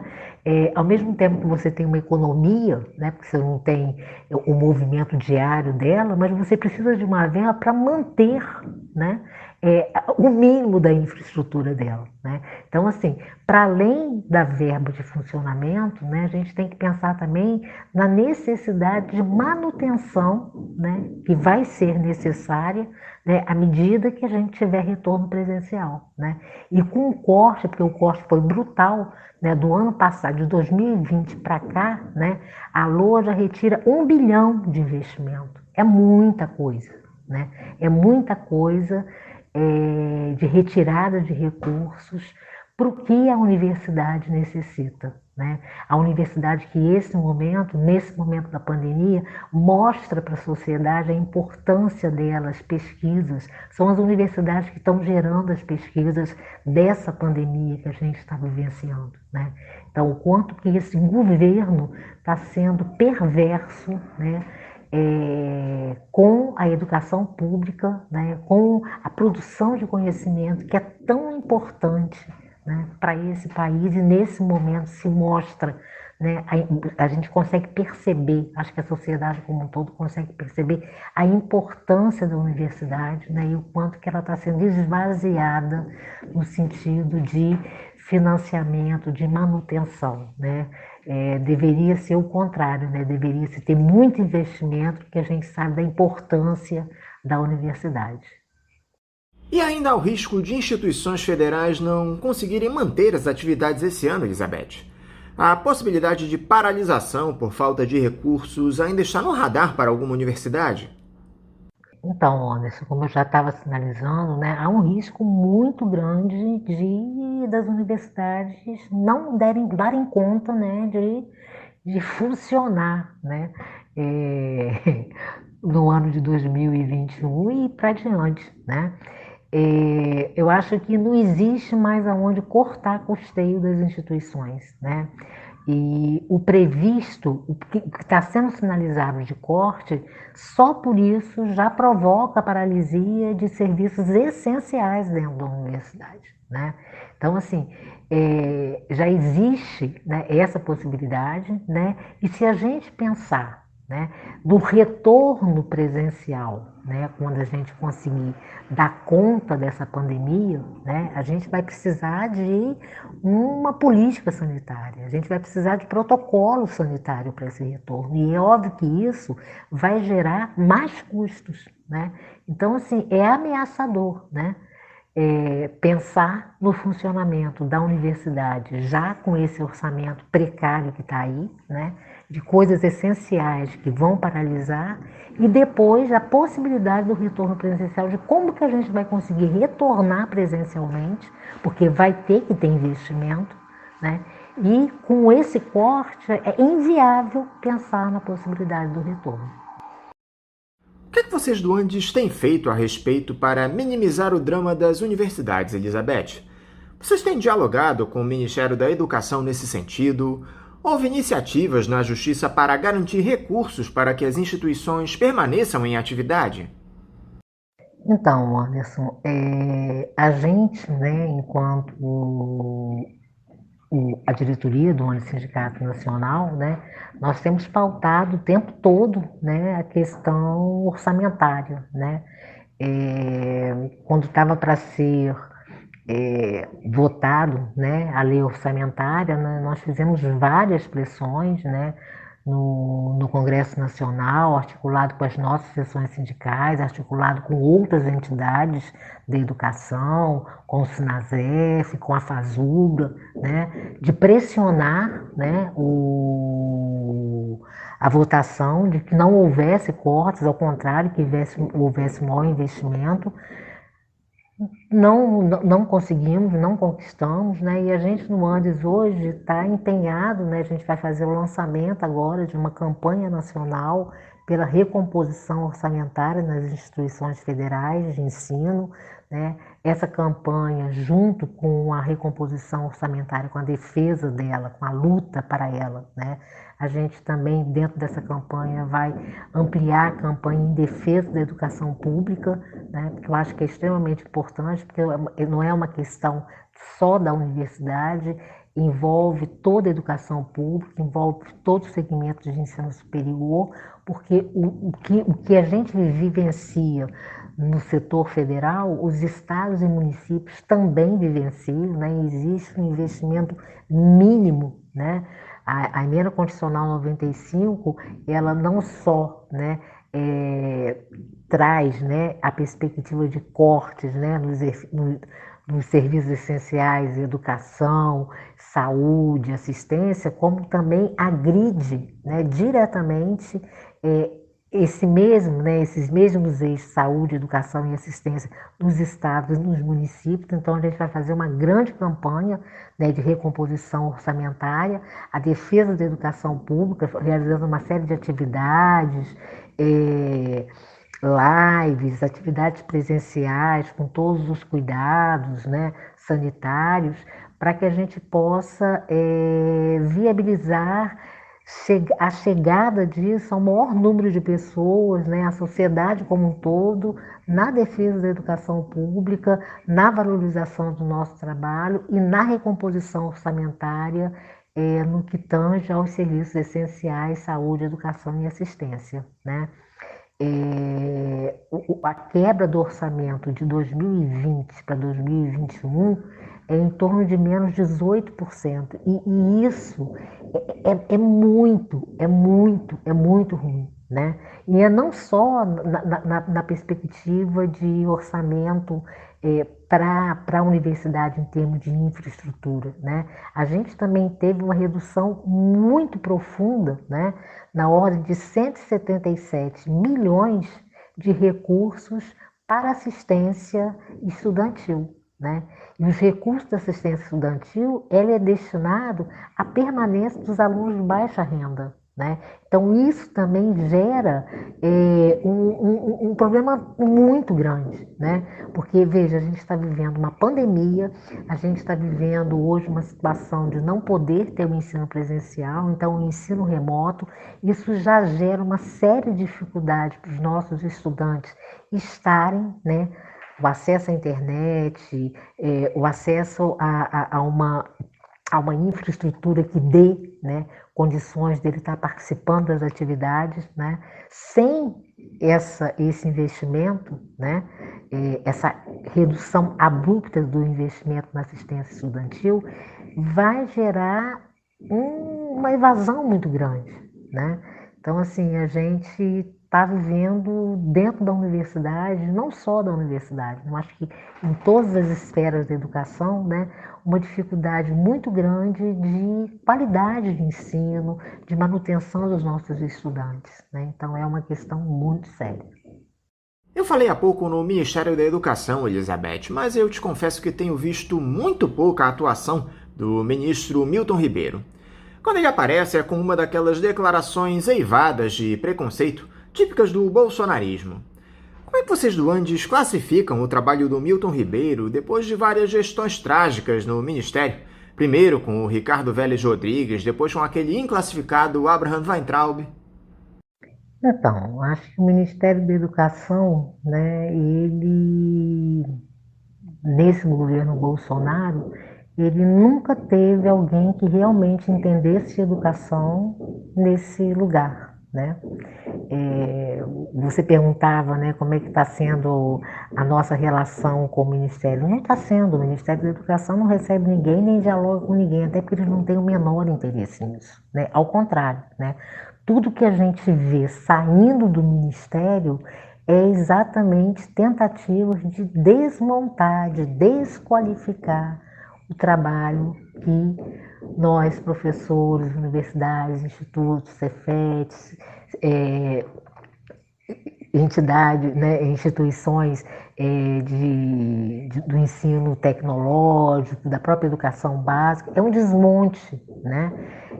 Eles não trazem nada de perspectiva que realmente se efetive uma educação de qualidade, né? Tem sido assim tétrico, né? Abrir qualquer, né, documento que saia do Ministério, né? Legitimar a educação domiciliar, legitimar uma reforma de ensino médio, uma formação de professores aligerada, com ensino à distância, né? Retirada de conteúdos extremamente importantes na formação dos estudantes no ensino básico, no ensino médio, né? A reforma do ensino médio é um desastre, né? A última deliberação, né, que vem falando da formação de professores, né, nas licenciaturas também é drástico, é horroroso, é trazer estágios online, enfim, né? O Ministério da Educação, eu acho que ele não tem nada de Ministério da Educação, né? Ao contrário, é um espaço onde cada vez mais se destrói, se precariza e coloca cada vez mais a educação numa perspectiva de mercado, né? Produto que se vende, né? Então é muito ruim, né? Então, assim, a gente não tem nenhuma relação, né? Ao contrário, né? A gente gostaria muito que a gente tivesse alguém no Ministério da Educação que realmente entendesse educação e que a gente conseguisse dialogar. Como a Covid-19 tem afetado o ensino superior, Elizabeth? Estamos nos aproximando de 1 ano e meio de pandemia e os estudantes talvez tenham sido os mais prejudicados pela paralisação das atividades presenciais. As aulas remotas têm dado conta do conteúdo programático. Já há uma previsão de retorno dos trabalhos em sala de aula nas universidades federais, Elizabeth? Então, Anderson, acho que eu já até sinalizei, né? Esse momento da pandemia tem sido muito duro, né?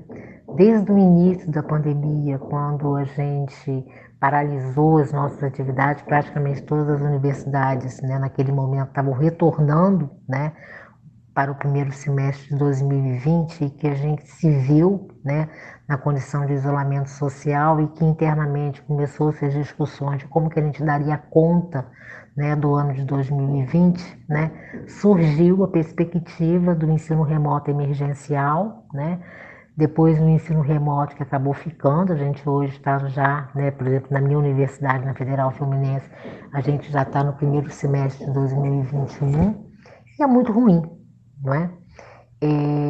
Porque assim, é uma relação, né? Eu costumo dizer que eu não dou aula, né? Eu faço atividades, né? Sou professora do curso de enfermagem com disciplinas que é inviável se fazer remotamente, né? Porque são disciplinas que requerem o ensino da prática, né? A ida ao campo, né? E várias disciplinas, não só da enfermagem, como de vários cursos, né? Tem essa relação com a realidade, né? Então, assim, está sendo muito duro. Eu acho que a gente perdeu muita qualidade, né? Porque não é inviável você estar dando aula, né? Porque, assim, a atividade do ensino, né? O ensino-aprendizagem, ele envolve o presencial, ele envolve o olho no olho, ele envolve a conversa, né? O dia a dia, né? E a gente perdeu tudo isso, né? A grande maioria dos estudantes, nem todos conseguem ter um computador para ter acesso a uma aula, né? Muitos, né, assistem a aula por celular, com internet caindo. Não só o estudante, nós também professores, né? Eu mesmo tenho, às vezes, dificuldade de internet, mesmo tendo na minha casa uma internet boa, né? Mesmo assim, a gente nem sempre tem ela, né, viável o tempo todo, né? Eu sou do campus do interior, sou de Campos de Rio das Ostras, eu moro no Rio de Janeiro, mas vários colegas, né, companheiros do meu campus, moram em Rio das Ostras e a energia cai toda hora, cai, não retorna, né? Então, enfim, eu acho que está sendo muito difícil, eu acho que é uma perda muito grande. A nossa preocupação no início era de que muitos estudantes ficassem para trás nesse processo, né? E é o que a gente tem visto, né? Muitos estudantes não conseguindo acompanhar, dar conta, né, de estar, né, no dia a dia dessas aulas, né, online, né? Então, assim, é muito duro, né? E quando a gente pensa, né, eu acho que eu já sinalizei isso também no início, pensar no retorno presencial, né, à medida que a gente está com a vacinação avançando, né, vai chegar um momento que a gente vai conseguir voltar, né? Mas voltar, né, também requer vários desafios. E um dos primeiros desafios é a recomposição orçamentária, né? Porque para a gente voltar para o presencial, a gente vai ter que ter uma política sanitária, né? Porque não significa só ter a vacina que a gente vai acabar, né, com a pandemia, né? Tem aí ainda um longo período aí da máscara, do álcool gel, do álcool a 70, da limpeza, né? Da rearticulação dos espaços que a gente tem na universidade, né? E aí, quando eu falo na universidade, não é só na universidade, acho que em todas as escolas, em todas as instituições de educação, né? Então, é desafiante retornar, porque retornar nós vamos necessitar de um grande investimento, né? De um orçamento efetivo para que realmente a gente tenha segurança de retorno, né? Então, assim, acho que, de novo eu falo, acho que a gente nunca viveu uma situação tão pesada e tão difícil, né? Tão desafiante quanto que a gente está vivendo nesse momento, né? Não só na educação, como também na saúde, na assistência, pela própria quantidade de desemprego que a gente está tendo, a fome está aí, né? E a gente tem vários estudantes que sinalizam nos nossos encontros a dificuldade, né? Pai desempregado, mãe desempregada, dificuldade de moradia, né? Então, assim, acho que tudo isso, né, é desafiante, como é que a gente vai avançar, né? E como que a gente vai conseguir retornar e pensar e ter a possibilidade de realmente ter um ensino de qualidade. E qual é o tamanho do prejuízo para os estudantes, Elizabeth? Dá para calcular as perdas que os alunos do ensino superior têm acumulado ao longo desse período de pandemia? Então, a gente não consegue ainda ter, né, quantitativamente, né? Mas qualitativamente a gente percebe o quanto que se tem de perdas, né? Eu acho que a gente já está falando sobre isso, a gente já está sinalizando desde o início da nossa conversa, né? Eu acho que tem uma perda muito grande mesmo, né? Porque assim, o convívio diário da universidade, né, o convívio diário dentro da instituição de educação, né, na perspectiva da formação, ele é muito rica, né? E essa forma que a gente está utilizando agora, ela é muito precária, né? Na troca, por mais que a gente traga discussão, né, que a gente consiga ter esse momento de convívio, de acolhimento, né, a construção do conhecimento é completamente prejudicada, né? E com certeza eu acho que nesse momento quem mais perde é o estudante, né? Num momento que é tão importante para ele, que é uma formação profissional, que é aquilo que ele vai fazer para o resto da vida, né? O que vai gerar para ele, né, um processo de estar no mundo, né? Então acho que é uma perda muito grande. A gente não consegue mensurar, né, ainda, né, mas a gente consegue perceber, por exemplo, dentro do curso, né, quanto dos alunos estão ficando para trás, estão deixando, estão trancando disciplinas, né, porque não conseguem dar conta. Elizabeth Barbosa, mais uma vez, muito obrigado por você conversar aqui conosco no Faixa Livre. Eu quero te desejar um ótimo dia de trabalho e também deixar aqui o meu abraço. Ô Anderson, mais uma vez quero agradecer muito o convite, né? Assim, a gente da Regional do Andes fica assim muito, né, lisonjeada pelo convite, da oportunidade de estar aqui, de conversar com você, né, dos seus ouvintes, né, que estão aqui assistindo, entenderem um pouco, né, o que a gente está vivendo na universidade, né, a importância da educação pública, a defesa dela, né, da qualidade do ensino. Então, assim, de novo, agradecer a oportunidade, um bom dia para você e um bom dia a todos. Conversamos aqui com a primeira vice-presidente da Regional Rio de Janeiro, do Sindicato Nacional dos Docentes das Instituições de Ensino Superior, o Andes, Elizabeth Barbosa. E vamos encerrando a edição de hoje do Faixa Livre, convidando todos vocês para amanhã, a partir das 8 da manhã, estarem novamente aqui na Rádio Bandeirantes 1360 AM para mais uma edição do nosso programa. Um abraço a todos vocês e até amanhã!